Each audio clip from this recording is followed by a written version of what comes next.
Hello friends, my name is Khan and once again welcome back to my YouTube channel Karim Classes. दोस्तों, आज के इस video में हम डिस्कस करेंगे क्लास 6 की हंस शक्ल बुक का एक बहुत ही प्यारा सा चैप्टर जिसका नाम है द बैनियन ट्री।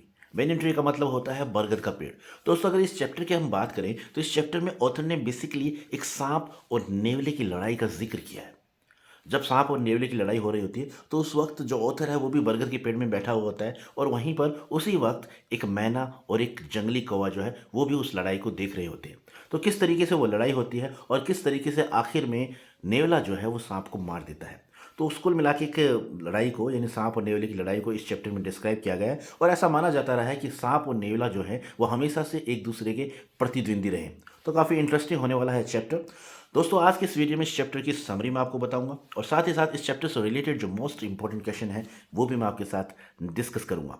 वीडियो के स्टार्ट करने से पहले मैं आपको सजेस्ट करना चाहूँगा, दोस्तों, जो भी समरी मैं आपको बताने वाला हूँ, जो भी इंपॉर्टेंट क्वेश्चंस मैं आपको बताने वाला हूँ, इन्हें आप अपनी नोटबुक में नोट कर लीजिएगा। इससे आपको दो फायदे होंगे। एक तो आपकी राइटिंग में इंप्रूवमेंट होगा, गलती की गुंजाइश बिल्कुल भी नहीं होगी और जो हार्ड मीनिंग है वो आप याद कर पाएंगे और साथ ही साथ क्वेश्चन एंड आंसर के लिए आपको इधर उधर भटकना नहीं पड़ेगा। सभी कुछ आपको आज के इस वीडियो में मिल जाएगा। तो चलिए बिना देरी के शुरू करते हैं आज के इस वीडियो को और सबसे पहले देखते हैं इस चैप्टर की summary.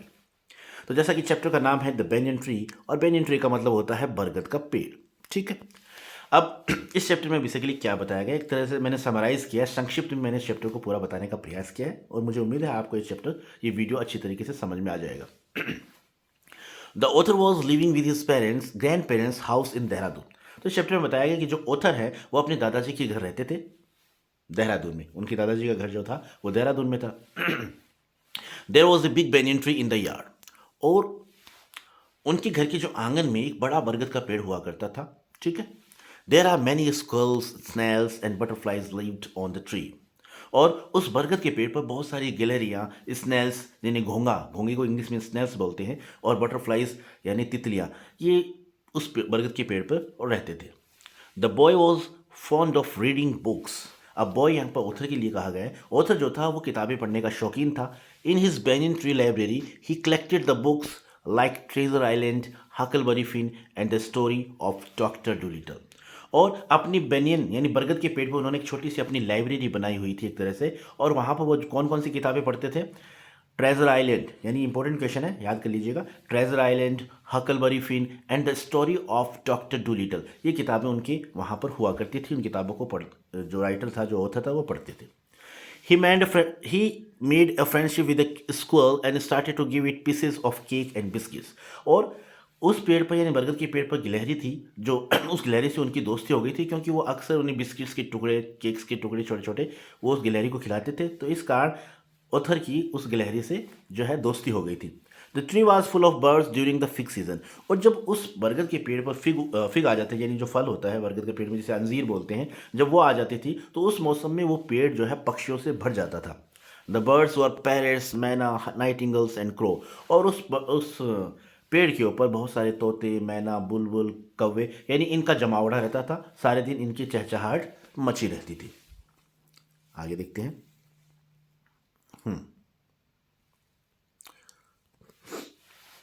The present story we study about the fight of a cobra and a mongoose. अब इस चैप्टर के अंदर जो कहानी बताई गई है वो कहानी जो है एक कोबरा और मंगूस के बारे में, यानी उनकी लड़ाई के बारे में है। मंगूस के बारे में, मंगूस मतलब होता है नेवला। ठीक। Both are very strong opponents और दोनों ही हमेशा से एक दूसरे के प्रतिद्वंदी रहे, यानी जबरदस्त प्रतिद्वंदी रहे, ऐसा माना जाता रहा है। The cobra raise its body 3 feet off the ground. और जब ये इनके आपस में लड़ाई होती है तो जो कोबरा है, जैसा कि इस चैप्टर में बताया गया है, वो अपने शरीर को 3 फुट, अपने ग्राउंड से 3 फुट ऊपर उठा लेता है। देर वर 3 onlookers और वो there were 3 onlookers of the fight, the author, a myna and a wild crow. और जब उनकी लड़ाई हो रही होती है उस वक्त वहाँ पर 3 दर्शक होते हैं। कौन कौन? एक तो जो लेखक खुद है, वो बरगद के पेड़ में बैठा हुआ उसे देख रहा होता है उस लड़ाई को, एक मैना है और एक जंगली कौवा है। ठीक है। There was a story fight between cobra and mongoose. और ये कहानी, जो लड़ाई जो है, वो कोबरा और मंगूस यानी सांप और नेवले की लड़ाई है। They both attacked each other in order to kill. और दोनों आपस में एक दूसरे को मारने के लिए एक दूसरे पर प्रहार करते हैं, हमला करते हैं। They both made 3 attempts to kill each other, यानी जिसे चैप्टर में बताया गया, 2 या 3 बार जो है वो दोनों एक दूसरे पर प्रहार करते हैं एक दूसरे को मारने के लिए। In the third attempt crow was hit by the snake and it fail dead. लेकिन जब तीसरा प्रहार यानी जो कोबरा जो है वो जब नेवले पर अपना तीसरा अटेम्प्ट करता है, प्रहार करता है, हमला करता है, तो उस हमले में नेवले का तो कुछ नहीं बिगड़ता, लेकिन जो कौवा है जो बीच बीच में उछल रहा था, उस कौवे की जो फन है वो सांप का फन जो है टकरा जाता है और फिर कौवा दूर जाकर लगभग 20 फुट दूर जाकर वो गिरता है और फिर वो मर जाता है। स्टिल मैना was sitting on the cactus plants and watching the fight. लेकिन जो मैना थी, जो कौवे के साथ मैना भी वहाँ पर बैठी हुई थी, उस लड़ाई को देख रही थी, तो वो अभी भी वहाँ पर बैठी हुई रहती है उस नागफनी के पेड़ पर, नागफनी के पौधे पर, और उनकी लड़ाई को देख रही होती है, क्योंकि कौवा तो बीच में मर जाता है। अब जो मैना है वो उस लड़ाई को देख रही है वहाँ पर।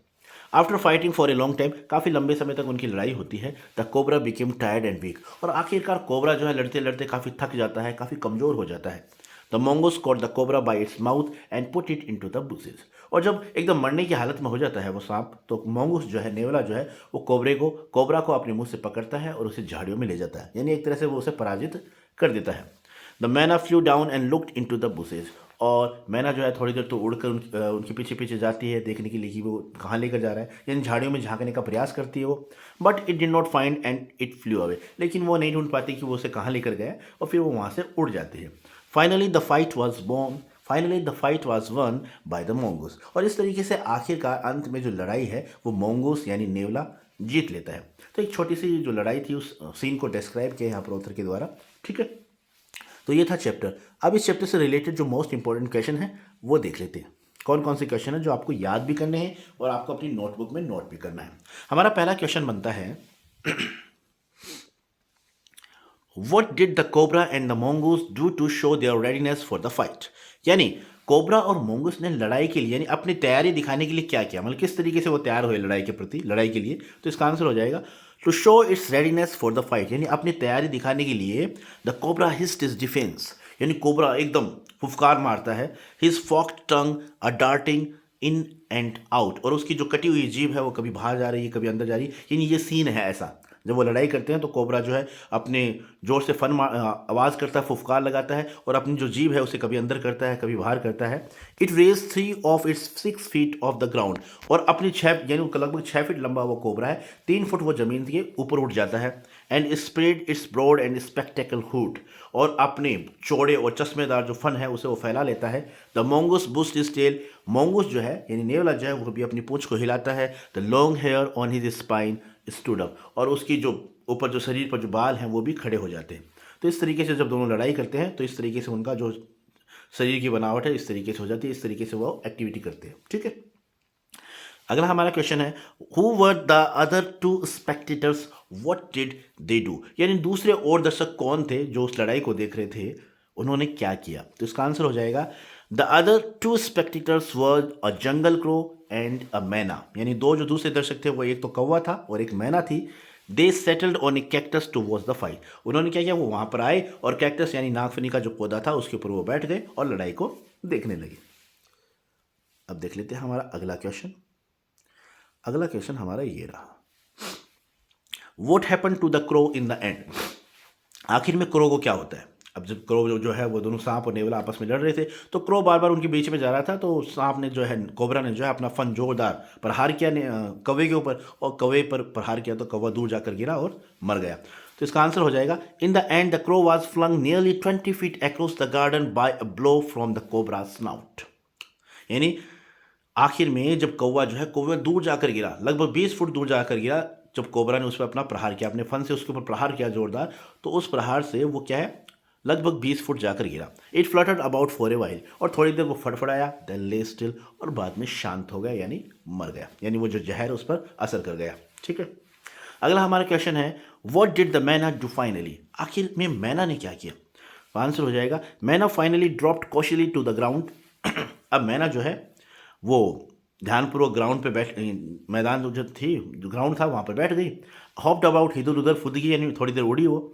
peered into the bushes from a safe distance and then with a shrill cry of congratulations flew away। जब यानी जब लास्ट में जो मोंगूस है, नेवला जो है, वो सांप को हरा देता है, कोबरा को हरा देता है और उसे पकड़ कर झाड़ियों में ले जाता है, तो मैना क्या करती है, मैना जाकर उनके पीछे पीछे जाती है, ग्राउंड पर थोड़ी देर बैठती है, फिर वो फुदकती है, कभी इधर उड़ती है कभी उधर उड़ती है, फिर वो झाड़ियों में देखती है, देखने का प्रयास करती है, एक निश्चित दूरी से, एक सुरक्षित दूरी से वो झाड़ियों में झांकने का प्रयास करती है, और बाद में जोर की एक तीखी चहचहाट के साथ बधाई देती हुई वहाँ से वो उड़ जाती है। तो ये इसका आंसर हो सकता है, हो जाएगा, आप लिख ले। ठीक है। अगला हमारा क्वेश्चन है, who all live in the banyan tree. कौन कौन बनियन ट्री पे कौन कौन रहते थे, ये भी इंपॉर्टेंट क्वेश्चन है। तो जैसा कि इस चैप्टर में बताया गया है, squirrels, snails, butterflies live in the tree. तो यानी गिलहरियाँ हैं, घोंगे हैं, तितलियाँ हैं, ये उस बरगद के पेड़ पर रहा करती थी। अगला हमारा क्वेश्चन है, लास्ट क्वेश्चन है जो कि इंपॉर्टेंट है, what books did the author read there. कौन कौन सी किताबें वहाँ पर ऑथर पढ़ता था। तो 3 किताबें थी, एक का नाम था ट्रेजर आइलैंड, दूसरे का नाम था हकलबरी फिन, और तीसरी किताब थी the story of Doctor Dolittle. तो ये 3 किताबें हैं, इनका नाम आप अच्छी तरीके से याद कर लीजिएगा। So this is all about the video. I hope you like this video, and if you did, please give it a like and share with your friends and siblings who are especially in 6th class. And once again, thank you so much for watching this video till the very end. See you soon in next video. Till then, take care of yourself. Keep watching, keep learning, keep growing, and keep smiling. और दोस्तों एक बात और मैं आपको कहना चाहूँगा, अगर आपको ये वीडियोस पसंद आते हैं तो प्लीज़ प्लीज़ प्लीज़ इन्हें लाइक, शेयर और सब्सक्राइब ज़रूर करिएगा, क्योंकि आपका एक लाइक, एक शेयर, एक सब्सक्राइब मुझे मोटिवेट करता है. So once again, thank you so much for watching this video. Thank you. Have a nice day.